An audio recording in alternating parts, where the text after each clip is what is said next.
So this deck, if you haven't seen it before, is basically trying to leverage a mixture of the best cards from the two best aggressive decks in the format. So Sentinel, Ranger class pack leader are the best early game plays for green decks. Usher, Luminarch, and Maul the Skyclaves, some of the best white aggressive cards. And then the tippy top of our curve, we've got some Esika's Chariot as well as Drizzt Do'Urden. Kazandu Mammoth, just excellent staple that also lets us kind of cheat on our land count. We're still having plenty of mana, so we've got 27 virtual lands with this. We get to play a mix of creature lands. The one downside to playing two colors in your aggressive deck is that you do have to play some things like Arctic Treeline to cast your spells more consistently, which can cause us to stumble some of the time. But in my experience playing this deck previously, the power level you get in having access to this variety of good aggressive cards often makes up for the fact that sometimes your mana is a little bit awkward. So let's dive on into some games with this here today and see how it feels this morning. Wee McGee, thank you for the 35 months. Welcome back.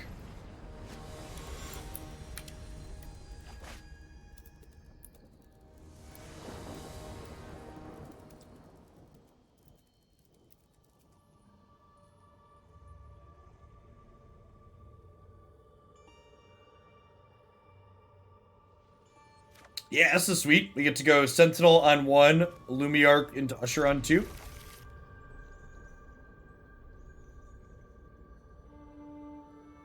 Thanks for the follow, Goulier. Good morning and welcome to the channel.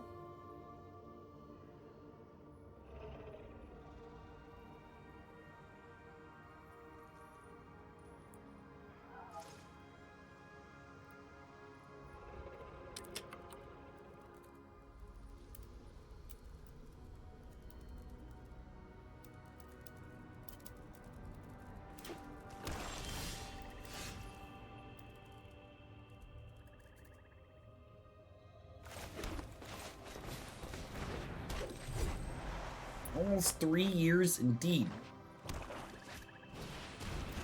Elder Fang. Can I just like max greed and ditch this Arctic Treeline? Yeah, let the greed consume us, chat.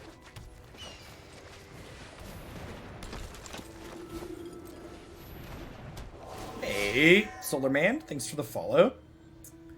I'll pump up the Usher, make it a more appealing spot to more appealing thing to kill.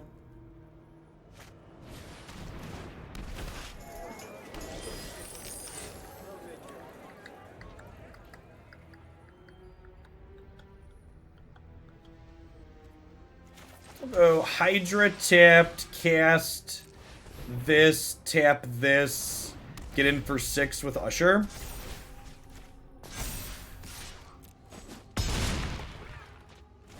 Maul letting us add more power to the table without playing into a sweeper further is nice.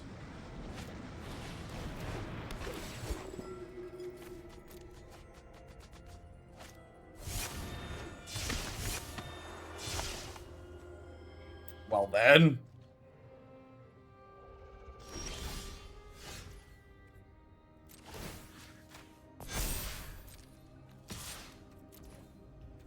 Well, chat, we have a plan. We are all in on the Usher. Let's put all of our chips into this basket here. And see how things work out. Yikes. Yikes!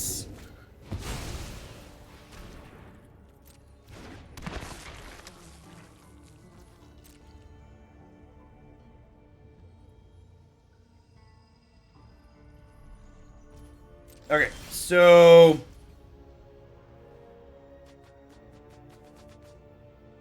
Usher is a spirit, but it doesn't fly.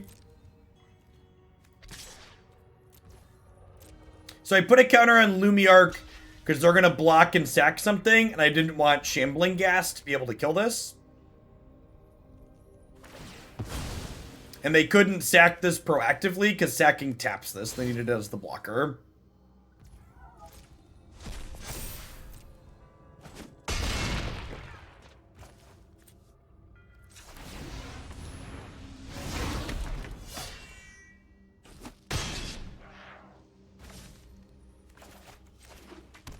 play that out before they make us discard it.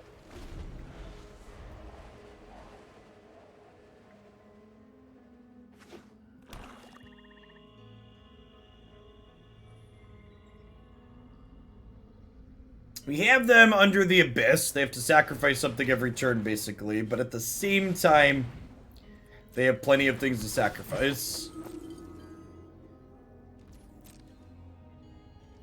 I think we're a little bit ahead at the moment, but top decks could go either way, is what I was going to say, as shown. Maul not being legendary is great.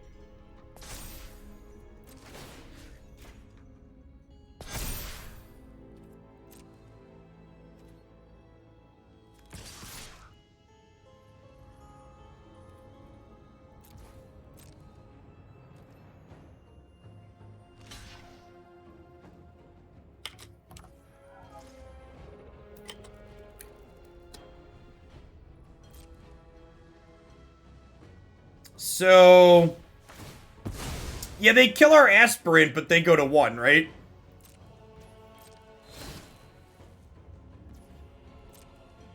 And, like, the Maul's still in play. So, like, this happens, they go to 1.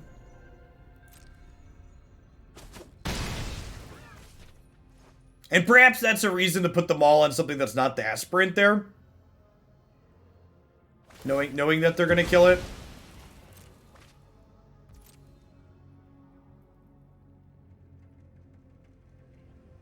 BT Dubs, if anybody watching is a Unite player, Christy needed to bounce on our 5-stack that we're going to be playing here in about an hour. So if you're someone that's veteran plus that would like to play ranked with us, drop me a DM. Oh, I missed a 1-1. Yeah, good call. That's fine. It doesn't matter, right? They're dead. This is lethal.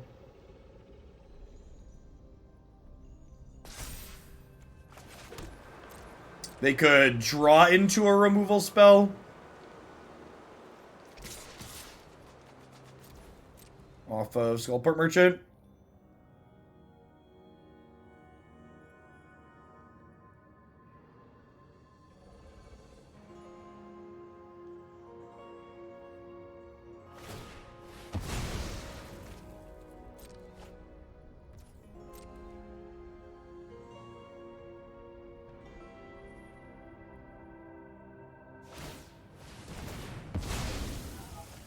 Or if they have like a flunk or a power word kill to draw 2 here.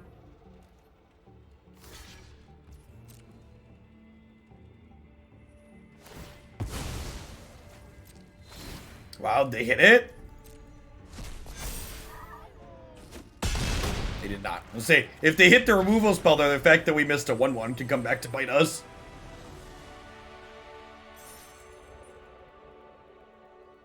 That body for closing power if they had found their removal spell there. A little bit fortunate on our part that our mistake didn't cost us.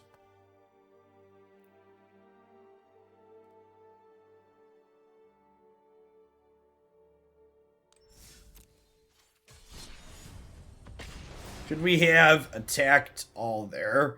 Why? If we attack all, they just like line up a bunch of blockers, then sacrifice after blocks instead of before blocks, right? No, they weren't obligated to sacrifice creatures before blockers, though. So their sequencing that they did there made it look like what we did could have been okay. That could have been an okay play, but like, if we make that play, they just sequence differently. They only sequenced the way they did because it didn't matter. This hand needs some lands, but like, a Parade of Cadillacs is pretty good. They like deal with the first one and you just keep slamming them down.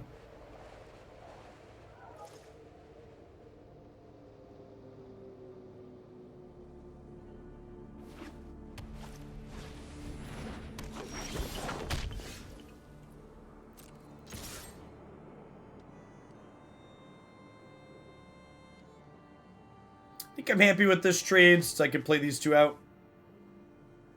Their Monk of the Open Hand likely going to get bigger than my Usher long term, so.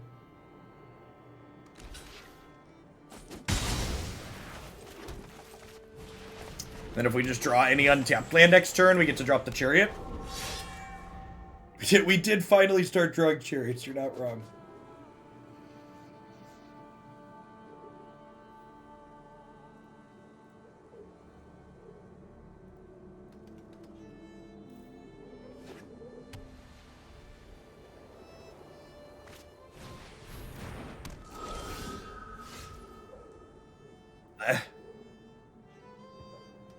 I guess we just do this, but not excited about it. 27 lands later, chat. Feels magic, man.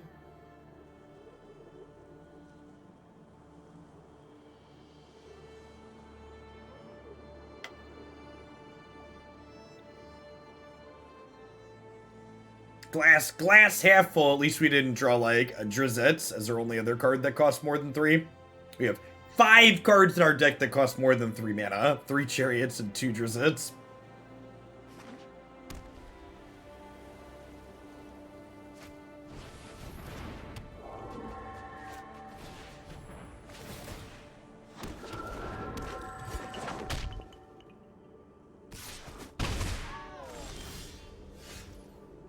Okay, so you're saying there's a chance.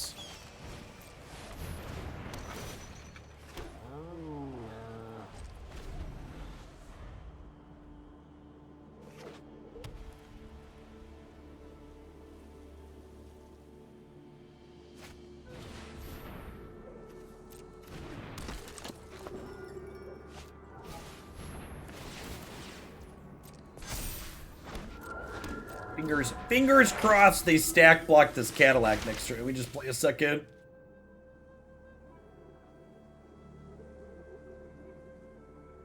Honestly, even if they don't stack block it, we'll probably play a second just to go wide with 2/2s.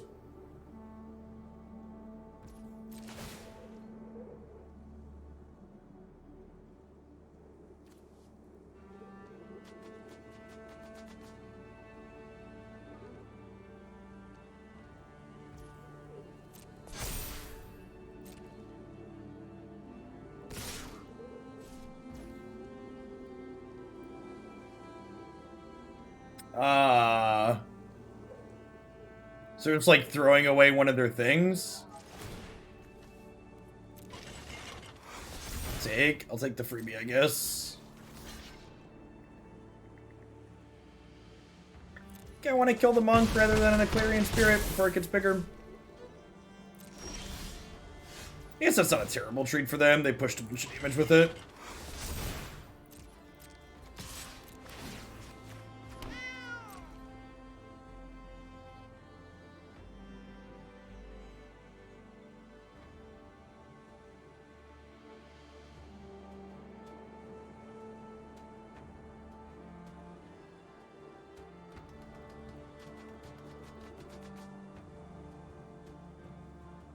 We would really love it if they block this and trade for it.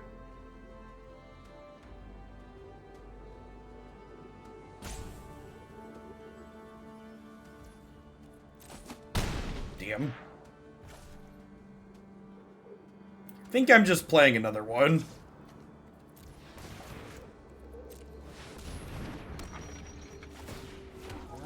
Just like make some 2/2s go. We have okay blocks here. Then we have decent attacks in the backswing.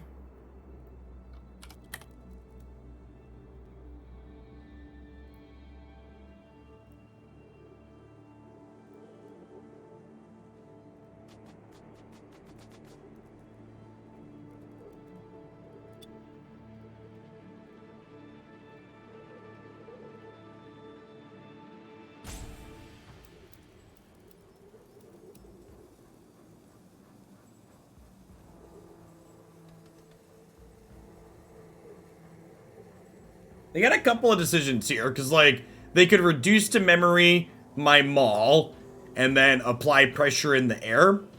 Because they technically have, what, 5, 6 in the air here. They could try and race me that way. My Jaspera Sentinel is threatening to block, screw up their racing math a little bit, though. Especially the second one we have in hand. They don't know about that one. They also have this other face down card here that could be a variety of things. Yep.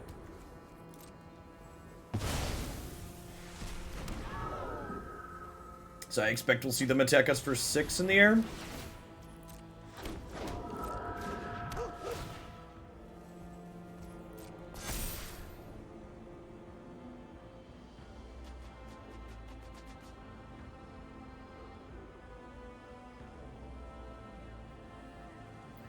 And then with the second Sentinel, we're not just dead in the air because we can chump block, but we also need to be able to apply enough pressure next turn to try and kill them the following turn.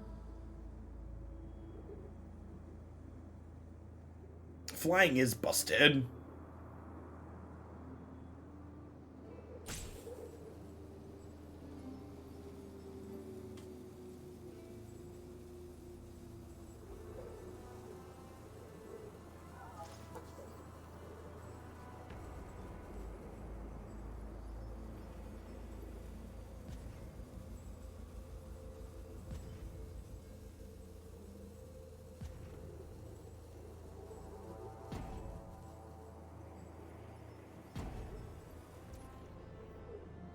I'm not sure if they timed out, wanted to pass there.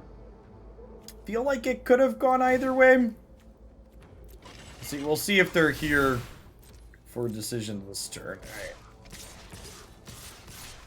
I think because they didn't attack, we just attack with everything. I'm gonna get to make one blocker with this, make one blocker with this, make one blocker with this. So I'll have 1, 2, 3, 4 blockers. So I'll be able to block 2 things with 3 and 1 thing with 2. So assuming they block nothing, I take 4,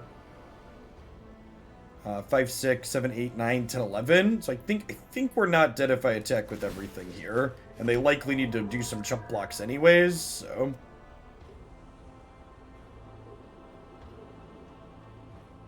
Get that, chat. The foil Cadillac makes foil spirit tokens.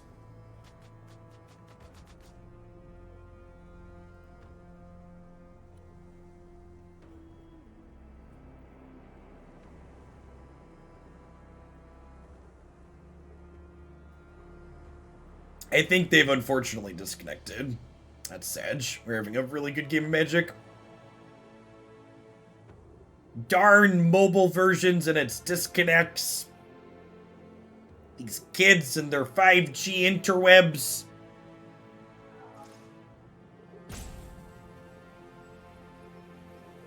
It's for the 16-month truck list. We're damage off killing them, are we?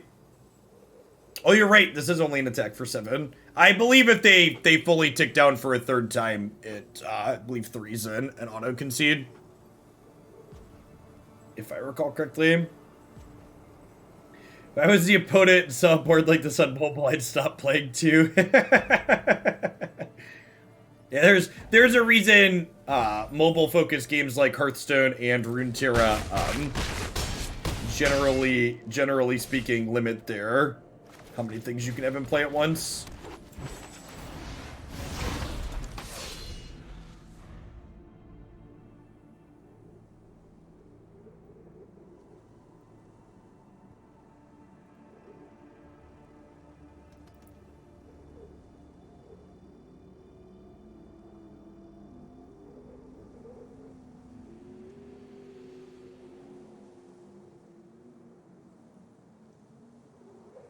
How's everybody doing on this Saturday? While we wait for our rank pip here to pop. Pippity pop, the fun don't stop. I want you to know that when you sit here and think about this kind of timeout and how long it takes on Magic Arena, you should just know that it's more brutal on Magic Online, and this is the better of the 2 options still. On Magic Online, if your opponent disconnects, you have to wait 8 minutes. And if they come back after 7 minutes and 59 seconds, there's no penalty to them other than they lost some time off their clock. They don't skip turns or game actions or anything like that. They pick back up right where they left off. It's quite the experience.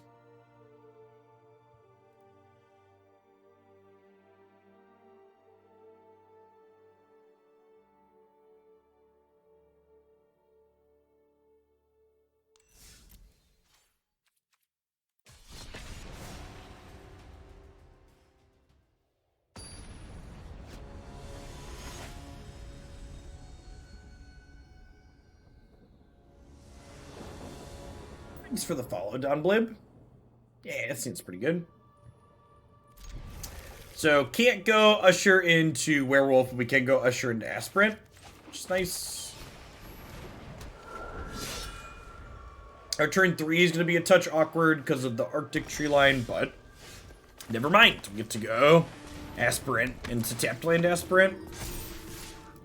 But it has no 1 mana play, so this is one of our better draws at the start. Wouldn't be surprised if we just run away with this.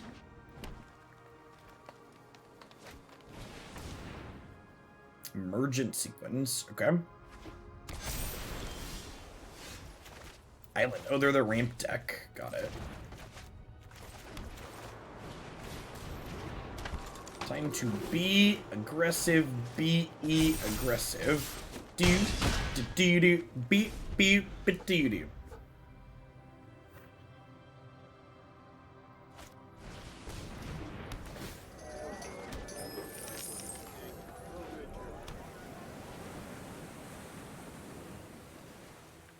Save 3 mana up here. Technically, we could see the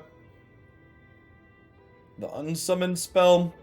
Probably just gonna play Elite Spellbinder, try and get a feel for what the rest of their hand looks like next turn.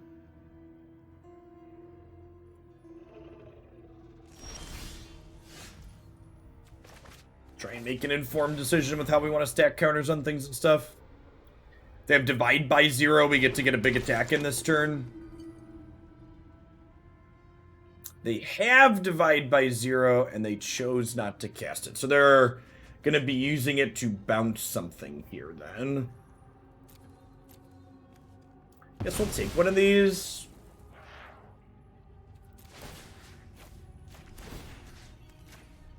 Spread these out a little bit. That way on the unsummon we don't get super hard hammered by it. I'm fine offering a trade for their land plus their other thing here, especially with putting their Divide by 0 to 5, cutting them down a land has a lot of value.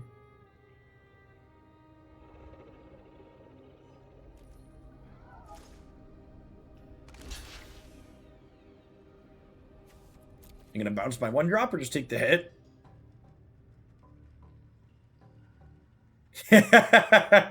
Right, Principic?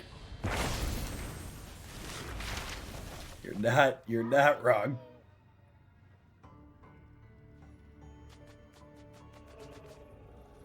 Kids wanted that stuff banned. Lol.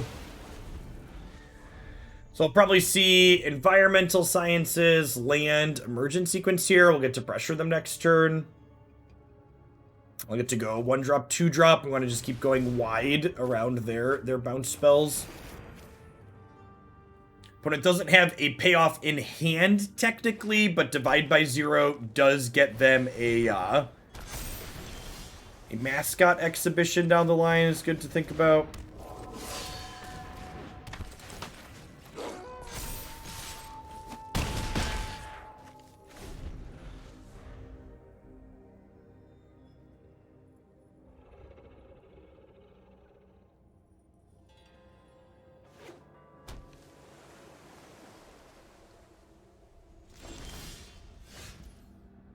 So they can unsummon something here.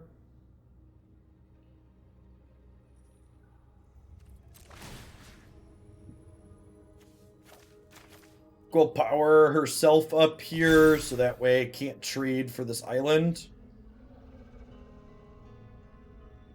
They're gonna bounce the pack leader, so I don't draw a card. And that'll be fine. We just go Usher pack leader post combat. Really? The Spellbinder? That one surprises me.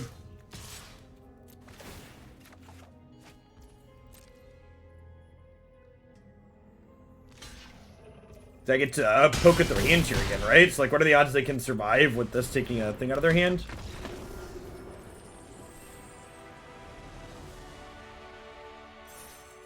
Yeah. Yeah, it's sweet. Magma Opus is, like, really, like, the perfect kind of card for that deck. Because it, like, gives you a big payoff to ramp into, but also helps you ramp in the early game. It's a shame we're not getting the It's a shame we're not getting the artifact dual lands that are indestructible from Modern Horizons 2, because it would be funny with the red rampant growth. We played blue-red ramp yesterday in Historic. It's up on YouTube. It was very reasonable.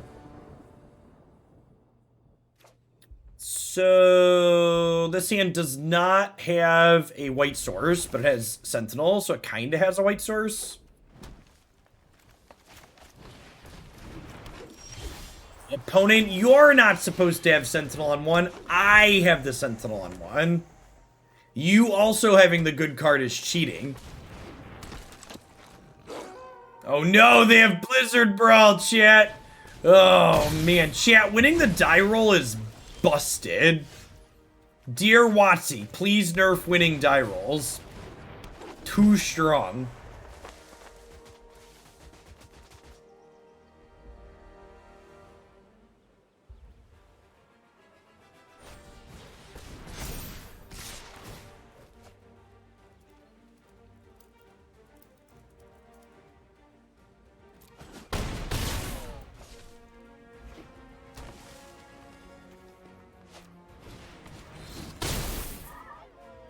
There a mercy roll?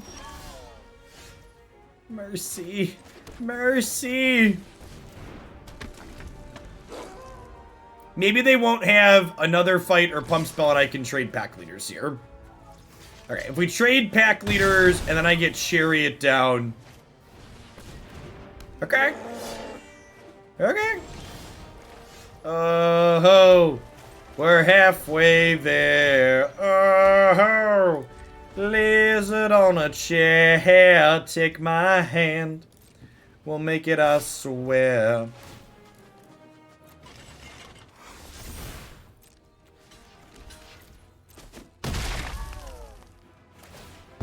So this comes back, but Maul of the Skyclaves lets our Kit Kats block 4/4s very elegantly. Okay. I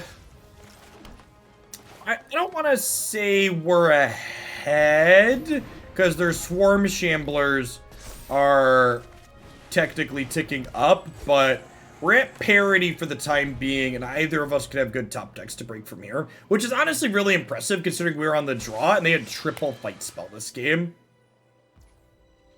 It's for the follow, Tinky. So, anybody's game still, but I am impressed with our deck's ability here to still be in this game. Considering what their start was.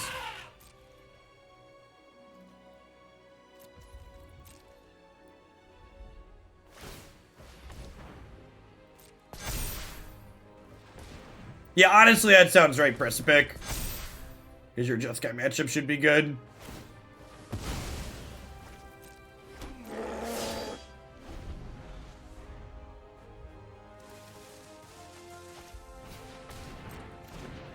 Lotus Cobra's in. An interesting one. Yeah, please do. I think I'd like to throw that one up on the website. So, Kazandu...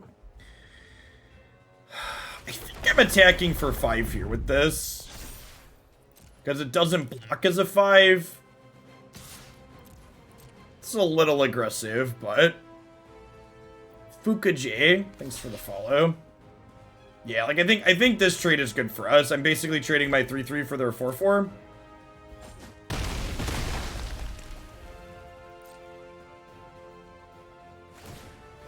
Their Swarm Shamblers are ticking up to a threatening amount, though. I'm gonna be out of control here soon.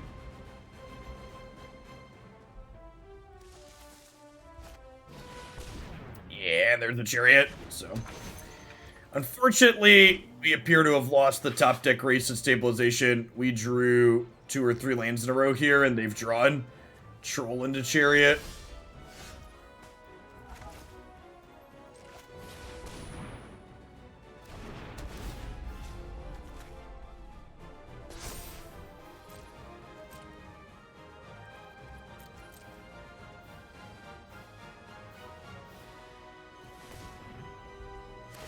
Yeah, let's gonna go ahead and move along. In that game for a little while, an opponent only ever had 4 lands, and we had, 7 lands here. I got my smiley face. That was just magic being magic. It was an alright game. Give you have some data. There's Alito. Thanks for the follow, by the way. The channel supporting a few new followers. Welcome to everybody hanging out. If you're new, you haven't seen my content before, I'm not often live on the weekends. I do stream full time here in general, Monday through Friday, 8 a.m. to about 3 p.m. We do Magic 5 days a week at least. We focus on constructed formats, Standard 22, Historic Brawl, the things we've been playing the most recently. Yeah, see, it's decent. Tapped Treeline on 1, Cave into Luminarch, Spellbinder or Werewolf pack on this. Usually try and play 2 to 4 different decks every single day of the week, so we get a lot of variety here. If you're in the market for playing some sweet things or finding some other deck lists to look at, check out my YouTube channel. Everything we play that I think is worthwhile or felt somewhat competitive ends up there in a video. I think we want a Spellbinder here, because if we spike a 4th land next turn, we can double 2-drop. Let me get the lay of the land of what they're doing here. They are missing 2nd white for this Skyclave, so I think I'm going to gamble a touch and take their Spellbinder. Could get punished for that if they have a decent top deck, but in terms of disrupting their curve of meaningful cards, I think that's the right play. Plains me, daddy. Alright, sometimes lucky.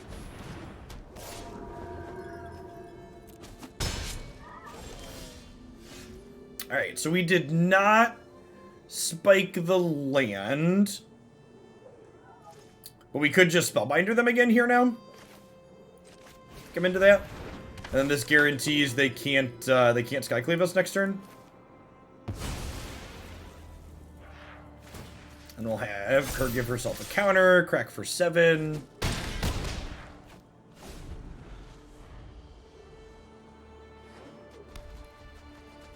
Okay, yep, there's the land, and they can't Skyclave this turn.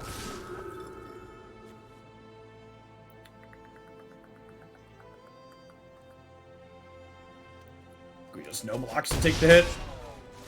Now I kind of have a decision to make, he says before he draws the best card in his deck to deal lethal. So I was gonna say we have to decide, do we want to put both counters on this so that way they have to double block to kill it? To which I think the answer would be yes, even though it gets Skyclaved, but we could just draw all the Skyclaves and punch them.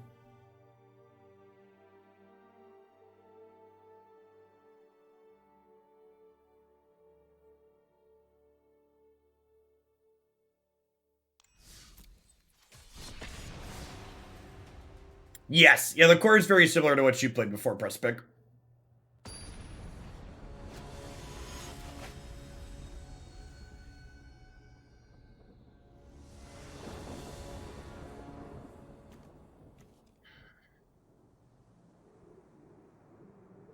Alright, we're gonna do our best mono green impersonation this game. Until we draw a white source and play a surprise Maul this guy Skyclaves and get him. Surprise Maul, best Maul. Yeah, Wolf into Wolf into maybe Cadillac, depending on what our draws look like. Kazand, we do it? Yes, we can. Alright, so Dryad means ramp deck. It's actually not a terrible draw. We have 3rd green, so we'll just get to go both of these next turn, and then we have the Cadillac guaranteed the following turn.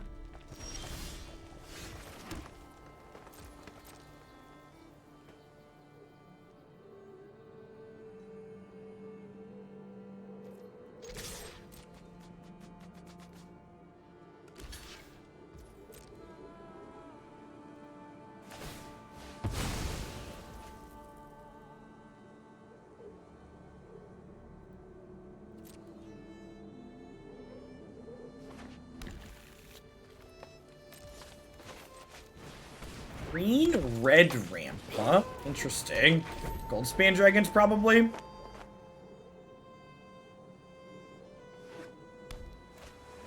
Well, they are cheaper. Okay.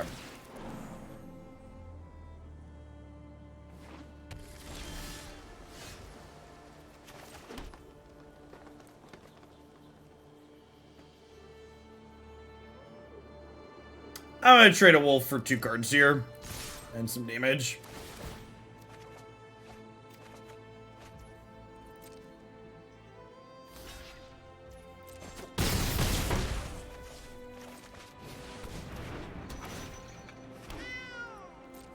They are almost assuredly a Alderun's Epiphany deck. They're probably playing Cyclone Summoner to bounce the board as well. If I had to venture a guess.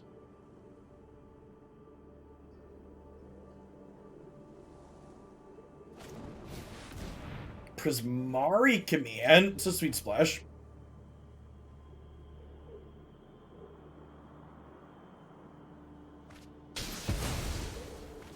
Let's then filter through excess mana in the mid to late game as well.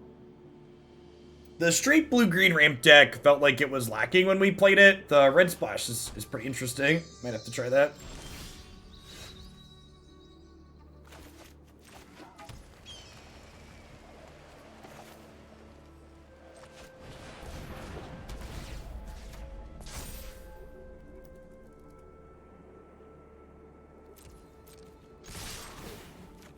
I'm gonna push this for the sake of damage.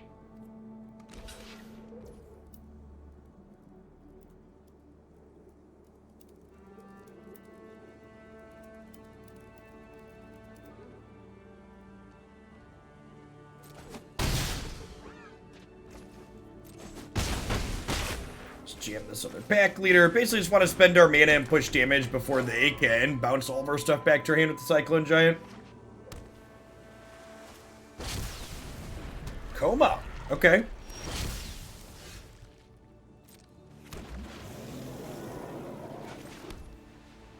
So I imagine they're gonna tap our pack leader here. And then if they go block, block, they only take 3, so we're not going to be able to push this turn.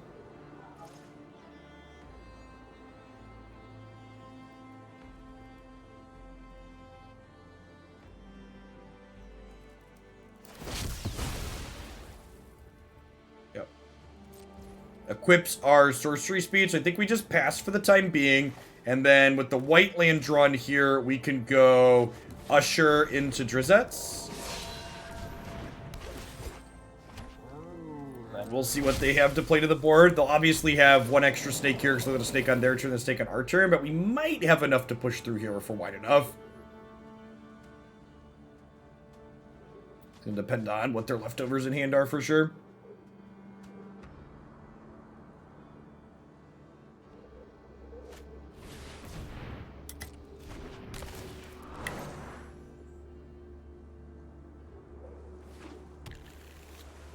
Yeah, I agree, Precipic. I'm interested in zombies and historic, too. Especially because, like, Champion of the Perished is probably the tip of the iceberg, so I bet we're gonna get other sweet zombie cards. I think this might just be a Mathis for Blocker's turn, because, like, the Coma's gonna continue to put us behind here. Let's see what they tap here.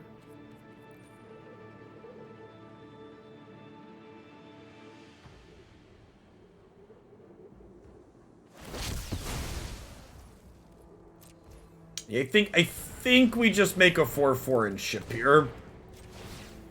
Just see how things shake out.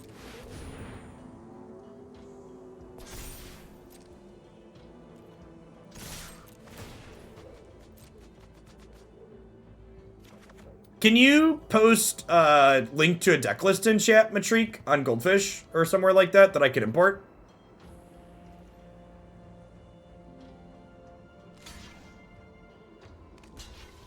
I'd like to load that up at some point.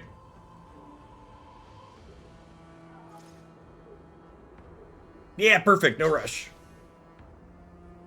I'm looking for standard 22 decks that seem competitive that I haven't played yet on stream. Once Historic Horizons drops on Thursday next week, we're going to scale back on standard 22 and focus on Historic and Historic Brawl more since they're getting new cards. But until then, I wanna hit the range of everything we can hit. Man, I don't know that we're going to be able to close out these last 2 points.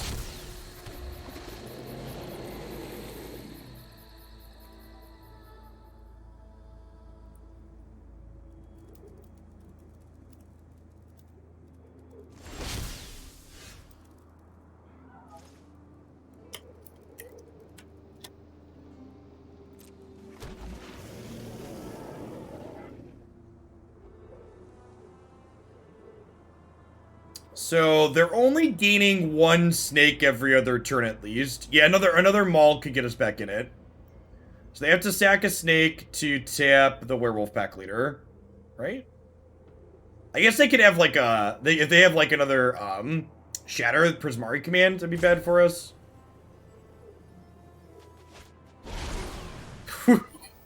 Someone in chat just mentioned Magma Opus. Yeah, the Teamer version of this deck seems so much better than the blue-green. We'd have likely thrashed the blue-green build there. Magma Opus is gonna bury us though. Really sweet build from the opponent. We'll have to try something like that next week.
Thanks, Matreek. I appreciate the link.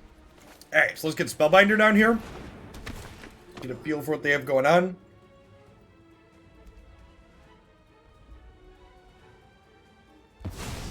Yes. Get a feel for like that one. That I don't want it coming anywhere near us. Please go away.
So I think I gotta just let that happen.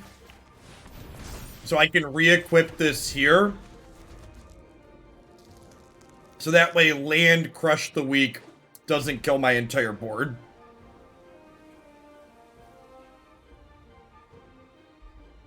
Because making the token doesn't do anything. Because Crush the Weak is looming.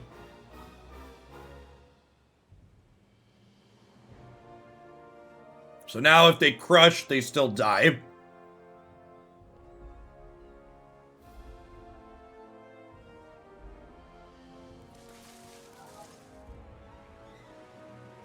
Yeah, this format's very aggressive. So having a quality sweeper like Shadow's Verdict or Frost and Fire or Blood on the Snow all go a really long way.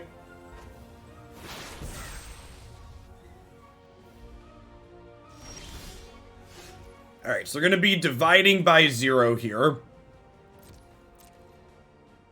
To keep themselves alive yet again, I assume.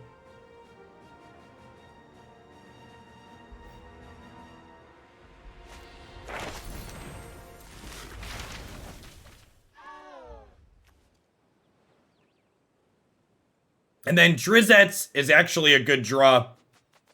Because now this is something that puts pressure into play that survives Crush the Weak.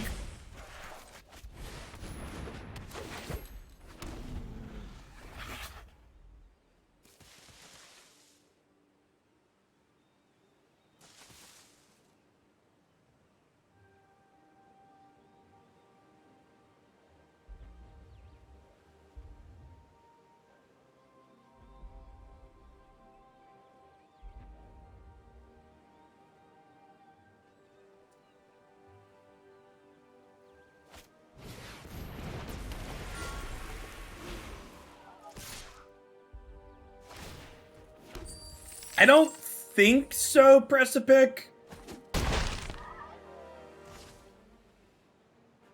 So you're dead.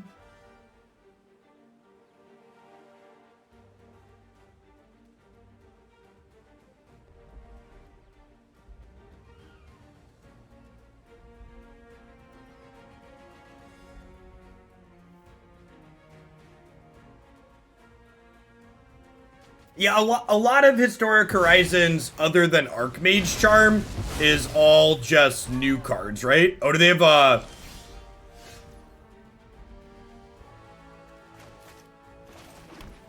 that's double strike, right? Just attack you. A lot of the cards coming in Historic Horizons are for creature-based decks, which is good because I think those kind of struggle in Historic at the moment. So hopefully Horizons is going to help push the needle back more towards combat-focused things in the format. And honestly, the types of decks Historic Horizons will probably push the format towards means showing up with 4 Ugins is probably a brutal plan.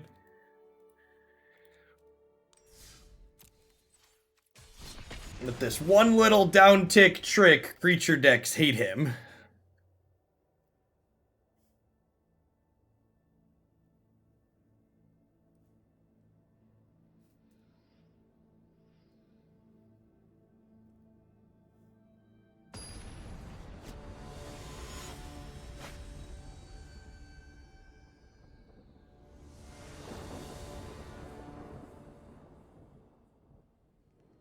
Yeah, seems great. Oh, right! We have Ranger class in our deck, right? We have played for almost an hour and just actually haven't drawn this card yet.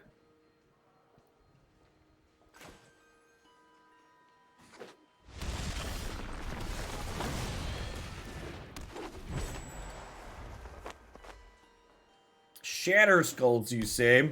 Another blue-red deck? Spellbinder's a great draw. Really solid curve here for us. This Kazandu's... Unless we draw running lands here, the Kazandu Mammoth's going to be a land.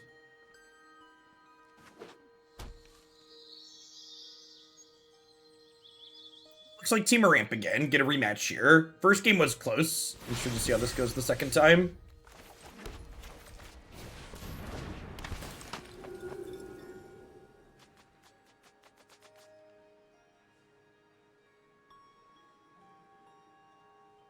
Earlier I checked the deck list because I was convinced you weren't playing Rangers class. I'm glad I checked first.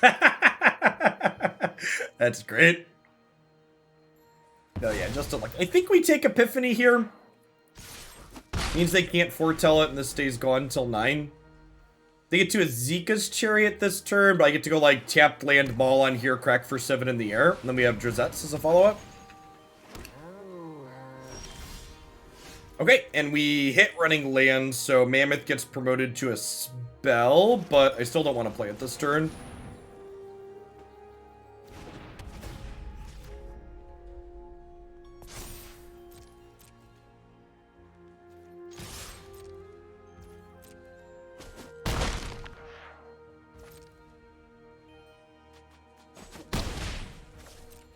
Yeah, I honestly think this is a card that could push historic creature decks potentially away from being collected company decks. You just want to play like good non-creature spells. I have like I have a deck half built in my head that's like Rangers class, Dromoka's Command, Lightning Helix creatures. That could be okay. Yeah, I don't know how we ever beat this Goldspan Dragon. I think we were doing pretty okay here, but this is just gonna give them too much mana.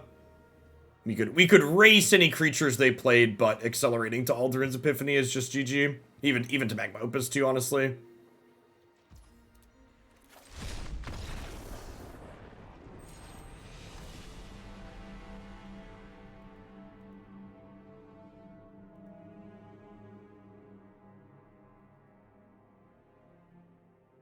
Just put Rangers class in your Coco deck. Something like that.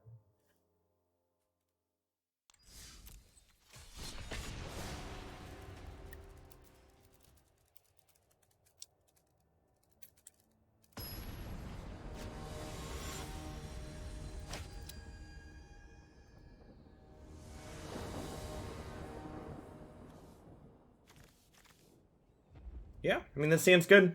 2-3 or 2-3 potentially. Well, thank you, honey.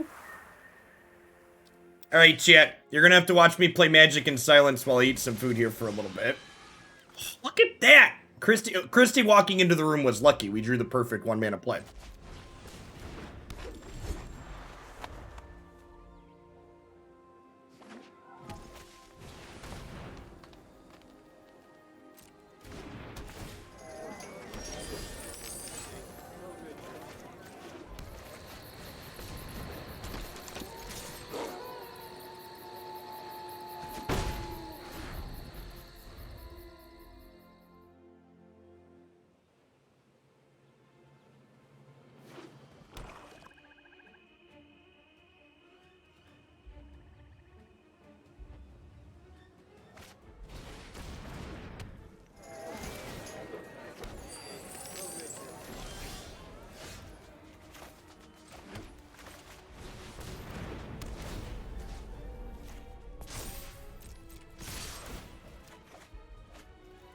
Maybe I'm supposed to put Hammer on Sentinel so they can't trade for it. Wow, they didn't want to trade for it. Good beat.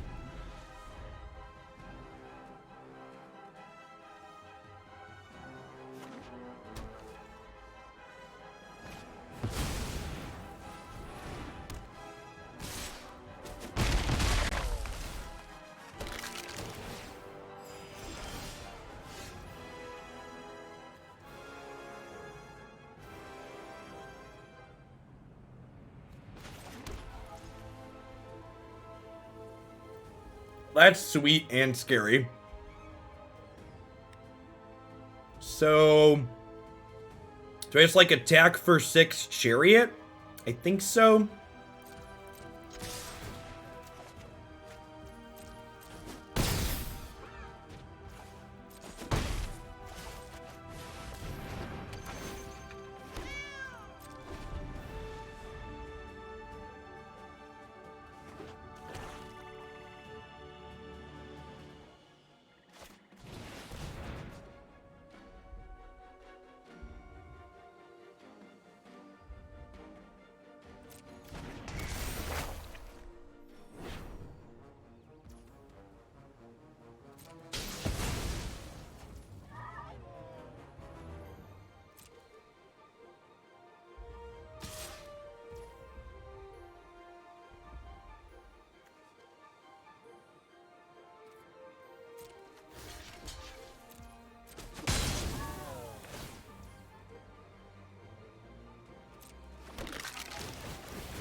This is why they kept their innkeeper.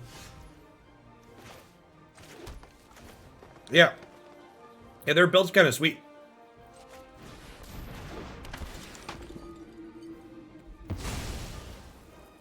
So...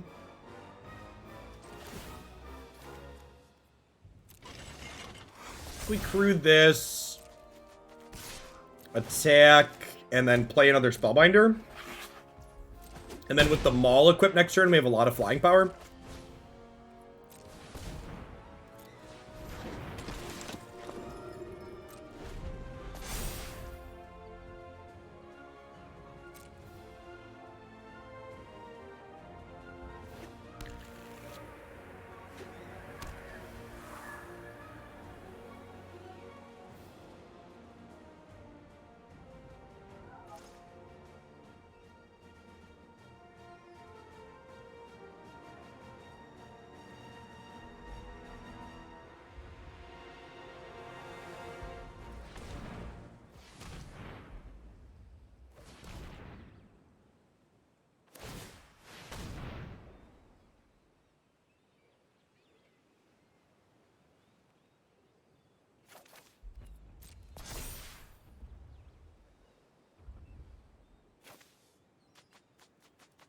This is a skeleton.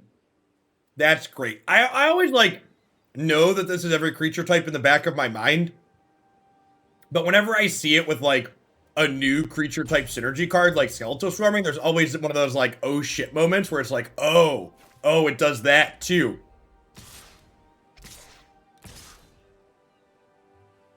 Oh my gosh, it gains Trample.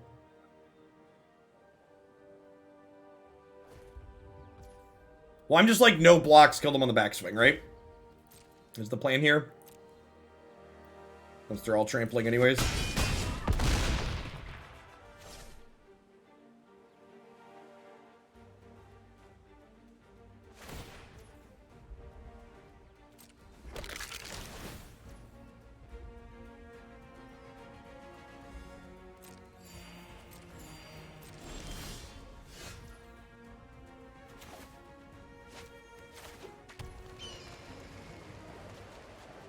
So I go this puts a counter here, these two crew this. They block this, they take 12. It's exactly lethal. They're short 1 snow mana to animate and block with Faceless Haven.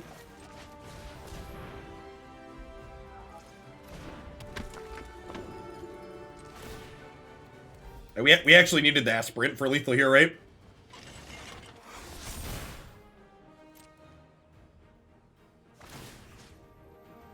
No, we were good without it too, right? I could have crewed this and then put the Maul on it to hit them for 12 in the air, but this works as well. Close game. Their Innkeepers almost got him out of it. Yeah, I could have not played these, crewed this with the cats, and then put the Maul on here. But we get Exaxes either way.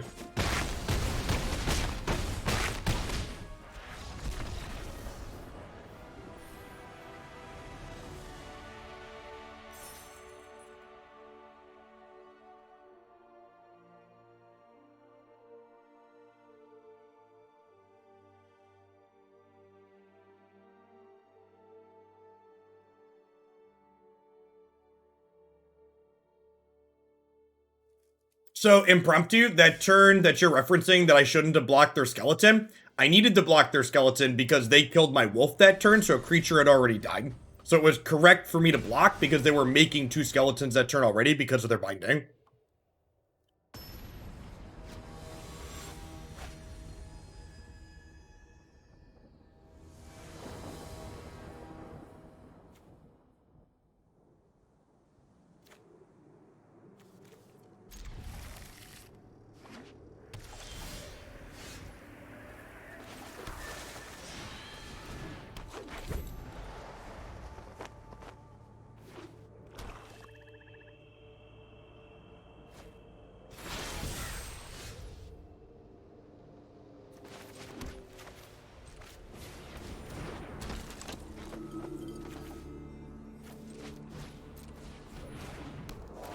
Do I have anything else to ramp into? So I think we just drop this and get it charging up.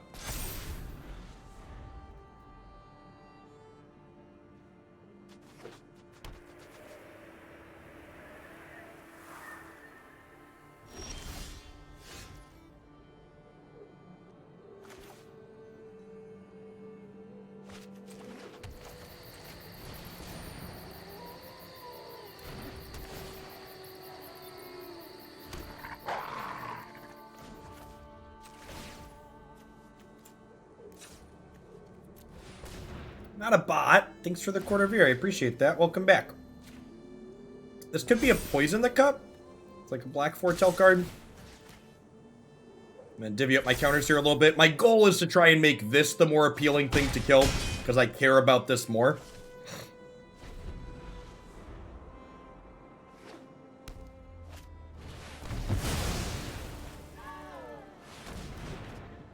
Alright, I'm going to play some Pokemon Unite.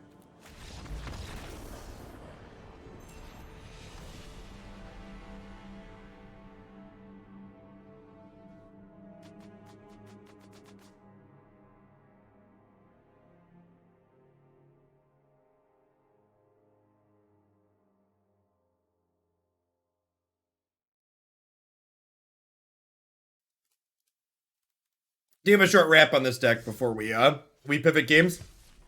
I like this deck. I think it's cute. I think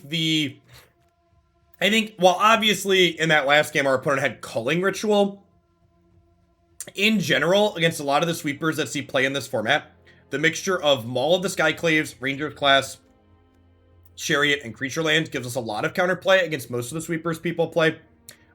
You're sacrificing a little bit of consistency in the mana like we talked about, but I think you're gaining meaningful increases in power. Like, the mixture of cards we're playing here are all very good, and you've got a sweet mix of card advantage too with all these things. So if you're looking for an aggressive deck, it's a little bit off the beaten path in Standard 22, I think this is a very reasonable choice.